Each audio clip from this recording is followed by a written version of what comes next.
Hello students, एक बार फिर आप सबका स्वागत है। हेलो अध्यापक में। आज हम जो बात करने वाले हैं वो हाफ ईयरली एग्जाम का अर्धवार्षिक परीक्षा का सैंपल पेपर है, कक्षा 5 का हिंदी का। तो जैसे इंग्लिश का मैंने आपको समझाया था पिछले वीडियो में, सेम वही है। 40 मार्क्स का आपका रिटन का पेपर होगा ये वाला। उसके बाद 20 मार्क्स का आपका एमडीपी होगा और 20 ही मार्क्स का आपका ओरल होगा। आइए देखते हैं पेपर में क्या है। सबसे पहले आपको पठन में यहाँ पर आपको एक अपठित गद्यांश मिलेगा, जिसको आपको पढ़कर 5 प्रश्नों के उत्तर देने हैं। तो इसको पढ़ते हैं। स्वच्छता हमारे स्वास्थ्य के लिए बहुत जरूरी है। अगर हम अपने घर, स्कूल और आसपास की जगह साफ सुथरी रखेंगे तो बीमारियां कम फैलेगी। हमें कचरा हमेशा कूड़ेदान में ही डालना चाहिए और सार्वजनिक स्थानों पर गंदगी करना नहीं फैलानी चाहिए। इससे हम एक सुंदर और स्वस्थ समाज बना सकते हैं। स्वच्छता अपनाकर हम सभी को एक खुशहाल जीवन जीने में मदद मिलती है। पहला प्रश्न है, स्वच्छता क्यों जरूरी है? तो स्वच्छता सुंदरता के लिए जरूरी है, खेल के लिए, स्वास्थ्य के लिए या पढ़ाई के लिए? तो स्वच्छता जो है वो स्वास्थ्य के लिए जरूरी है। सेकंड है, स्वास्थ्य के लिए हमें कचरा कहाँ डालना चाहिए? सड़क, नदी, कूड़ेदान में या पार्क में? तो सही आंसर है कूड़ेदान।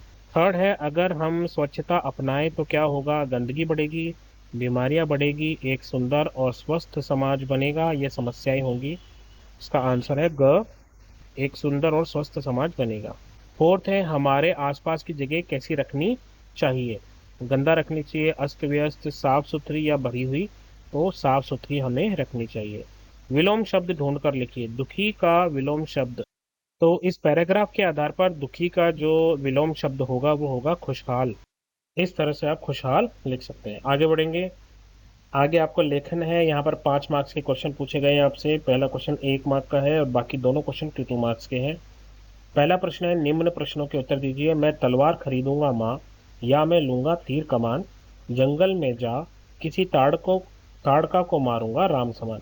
ये पंक्तियां किस कविता से ली गई है? उस कविता का नाम हमें यहाँ लिखना है। तो ये पंक्तियां खिलौने वाला कविता से ली गई है। इस तरह से आप लिख देंगे। दूसरा सवाल है, अकबर को पहरेदार की दखल अंदाजी अच्छी क्यों नहीं लगी? तो अकबर जो है वो हमेशा लोगों के बीच जाकर उनके बारे में जानने की कोशिश करते थे कि उनको क्या तकलीफें हैं। तो एक बार जब वो किसी से बात कर रहे थे, तभी बीच में पहरेदार आकर दखल अंदाजी करने लग गया। तो अकबर को ये अच्छा नहीं लगा, क्योंकि वो जानना चाहते थे कि उस इंसान को क्या प्रॉब्लम है। इस तरह से आप लिख लेंगे। थर्ड क्वेश्चन है, गांधी जी को सिर्फ उनके नाम और देश के नाम के सहारे पत्र कैसे पहुंच गया होगा? तो गांधी जी जो है वो केवल भारत में ही नहीं, पूरी विश्व में प्रसिद्ध थे, फेमस थे। उनको हर कोई जानता था।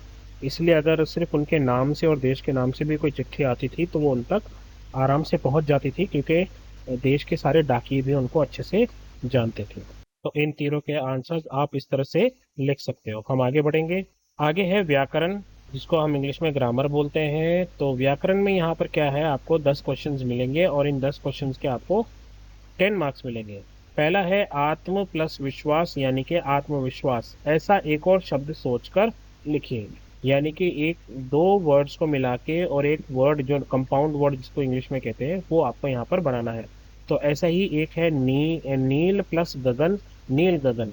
हो सकता है आपके दिमाग में कोई और वर्ड हो, आप उसको भी लिख सकते हैं, बस वो सही होना चाहिए। देन सेकंड है, क्रिया शब्द पर गोला लगाइए। क्रिया क्या होती है? काम वाले शब्द। सपना गाती है, तो काम क्या हो रहा है यहाँ पे? गाना। तो गाती जो है वो आपका क्रिया शब्द है। विशेषण शब्द पर गोला लगाना है। विशेषण क्या होता है? जो संज्ञा की विशेषता बताता है।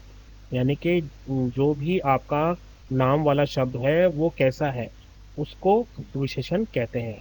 जैसे यहाँ पर गाड़ी, सड़क, ये दोनों जो है नाम वाले शब्द है, नाउन है, ये संज्ञा है। तो गाड़ी कैसी है? गाड़ी जो है वो बड़ी है। तो ये बड़ी जो शब्द है ये विशेषण शब्द है। वचन बदलो। एक लड़की, बहुत सारी लड़कियां, तो आप यहाँ पर लिखेंगे लड़कियां, इस तरह से। चौथा है, नीचे लिखी जातिवाचक संज्ञा के लिए एक व्यक्तिवाचक संज्ञा सोचकर लिखें। जैसे नदी जो है वो कॉमन नाउन है, तो इसका प्रॉपर नाउन आपको लिखना है, व्यक्तिवाचक संज्ञा। तो नदी का जो व्यक्तिवाचक होगा वो होगा गंगा या यमुना या सरस्वती या ब्रह्मपुत्र, या आप लिख सकते हो नर्मदा। जितनी भी नदियों के नाम है वो यहाँ पर आ जाएंगे। ओके, इसके बाद है आपका फिफ्थ जो है वो है सर्वनाम की पहचान करें। सर्वनाम क्या होता है? जो संज्ञा की जगह पर यूज होता है वर्ड, वो सर्वनाम कहलाता है। हम सभी खुश हैं, तो यहाँ पर ये जो वर्ड है हम, ये हम का मतलब है ये प्रोनाउन है, ये सर्वनाम है। निम्न मुहावरे का अर्थ लिखो। आसमान सर पर उठाना, तो इसका मतलब होता है आसमान सर पर उठाना या बहुत शोर। आसमान सर पर उठाने का मतलब है बहुत शोर मचाना। उसके बाद है निम्नलिखित वाक्य का काल लिखिए। रमेश कल दिल्ली गया था, तो ये ऑलरेडी पास्ट हो चुका है, तो काल जो है ये कहलाएगा भूतकाल। नेक्स्ट है संज्ञा शब्द पर गोला लगाओ। यहाँ पर आपको दो ऑप्शन दे रखे हैं, एक तो ये क्वेश्चन है और एक ये क्वेश्चन है, तो हम दोनों ही कर लेते हैं। राकेश पार्क में खेल रहा है, तो यहाँ पर संज्ञा जो है वो राकेश है, पार्क भी जो है वो संज्ञा है। और वह कश्मीर में रहता है, तो यहाँ पर कश्मीर जो है वो संज्ञा है। सर्वनाम शब्द पर गोला लगाओ। हम सब खुश हैं। उसके बाद नेक्स्ट क्वेश्चन है वचन बदलो। ये हमने ऑलरेडी ऊपर कर लिया है, आगे बढ़ते हैं। अब यहाँ पर आ गया आपका सृजनात्मक लेखन, जिसको हम इंग्लिश में क्रिएटिव राइटिंग कहते हैं। डाकिया के बारे में 5 वाक्य लिखो, या फिर मैं शीर्षक पर आपको 5 वाक्य लिखने। तो डाकिया के बारे में आप 5 वाक्य जो लिख सकते हैं वो है, पहला है डाकिया हमारे घरों तक पत्र और पार्सल पहुंचाता है। वह रोज सुबह अपनी साइकिल पर डाक वितरण करता है। वैसे ये जरूरी नहीं है कि वो साइकिल पे ही आए, वो मोटरसाइकिल पे भी आ सकता है। डाकिया गांव और शहर दोनों जगहों में डाक पहुंचाता है। वह लोगों के बीच संचार का माध्यम है। संचार मीन मतलब कम्युनिकेशन का जो है मीडियम है। डाकिया बहुत मेहनती और जिम्मेदार होता है। डाकिया के बारे में अगर आप ना लिखना चाहो और आप मैं शीर्षक पर 5 वाक्य लिखना चाहो तो आप लिख सकते हो। मेरा नाम शिवानी है। मैं कक्षा 5 की छात्रा हूँ। मैं 10 वर्ष की हूँ। मुझे संगीत सीखने का शौक है। मैं बड़ी होकर एक गायिका बनना चाहती हूँ। तो दोनों में से आपको जो भी ज़्यादा इजी लगे वो आप लिख सकते हैं, अगर ये दोनों आपके एग्जाम में आ जाए तो।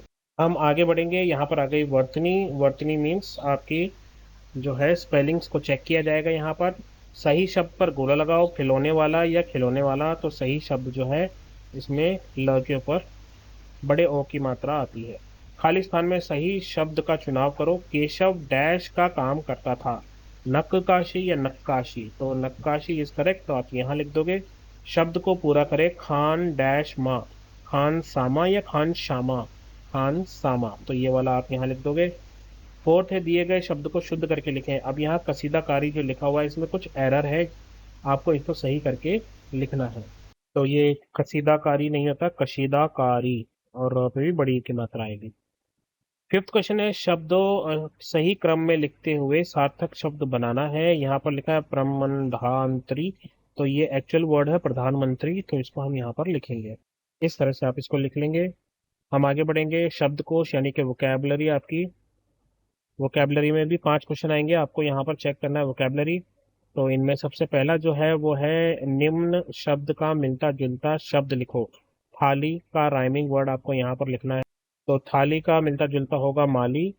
निम्न शब्द का एक पर्यायवाची लिखना है। राह का दूसरा जो मीनिंगफुल वर्ड है वो है रास्ता, तो आप यहाँ पर रास्ता लिख लेंगे। विलोम शब्द में अमृत की जगह आप लिखेंगे, अमृत का उल्टा होता है विष, तो आप यहाँ पर लिख देंगे विष। एक शब्द में लिखिए डाक पहुंचाने वाला, डाकिया। इस तरह से आप लिख सकते हैं। और लास्ट में है निम्न शब्द से एक वाक्य बनाना है, और शब्द है त्योहार। तो त्योहार से एक वाक्य बनाना है, तो हम लिख सकते हैं कि भारत में कई तरह के त्योहार मनाए जाते हैं। आप जो चाहे वो लिख सकते हैं कि जैसे दिवाली मेरा मनपसंद त्योहार है, कुछ भी लिख सकते हो। इस तरह से आप लिख सकते हैं। और लास्ट में है आपका सुलेख। सुलेख क्या होता है? आपको एक पैराग्राफ मिलेगा, आपको इस पैराग्राफ को एज इट इज यहाँ पर लिख देना है सुंदर हैंडराइटिंग में, और आपको इसके मार्क्स मिल जाते हैं। तो मैं जो अभी आपको पेपर बताया है हिंदी का, इस पेपर में बस इतना ही है। अर्धवार्षिक परीक्षा का सैंपल पेपर यहीं पर समाप्त होता है। उम्मीद करता हूँ आपको समझ में आया होगा। अ, अपना ध्यान रखिए, मम्मी पापा का कहना मानते रहिए। कोई प्रॉब्लम हो, दिक्कत हो तो नॉक कीजिए और बोलिए हेलो अध्यापक। Take care, bye bye, have fun, पढ़ते रहिए। All the best.